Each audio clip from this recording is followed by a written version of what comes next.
guys, tuturuan ko kayo kung paano mag-Delta. Yan po, punta lang po kayo sa Chrome. At search nyo po to sa Chrome.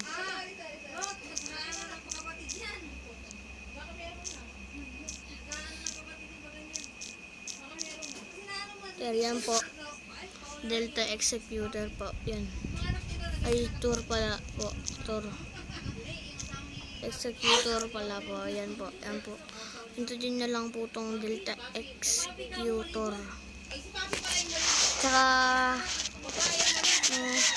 ano guys, kung iOS kayo, pindutin nyo iOS.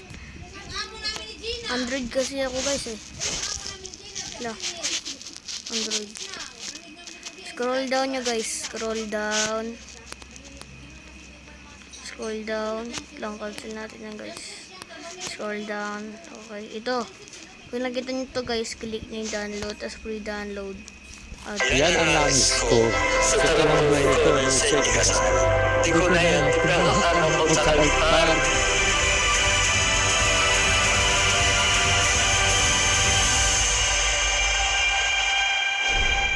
Ano po? Scroll down niya po ulit. Scroll down niya lang po. Ang cellphone natin yan. Ito po. Download V2.6 na ito po. Ito po yung kulay white. Yan po yung kulay white yan. Ito po. Speed download ulit. Building an API platform isn't just about developer speed. It's about self-serve access to infrastructure that helps teams to build, run, and govern APIs consistently. Kong gives you the foundation to do just that. Cut complexity and expand your roadmap with Kong. Details. Hintayin nyo lang po. Yan. Hintayin nyo lang po itong Delta Executor. Ang ma-download. Delta po yan sa ano po. Ito po, Delta Executor. Ano po?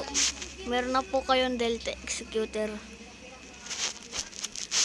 So, ano? Pag lalagin ko na yung account ko guys, skip ko muna. Baka hack nyo. Baka hack nyo per day. Allow access to manage foreign files. Tapos cancel tayo guys. Meron na po kay Delta Executor. Kailangan nyo po muna i-brain yung Roblox nyo bago nyo po to download po. Buran nyo muna yung walang Delta na Roblox.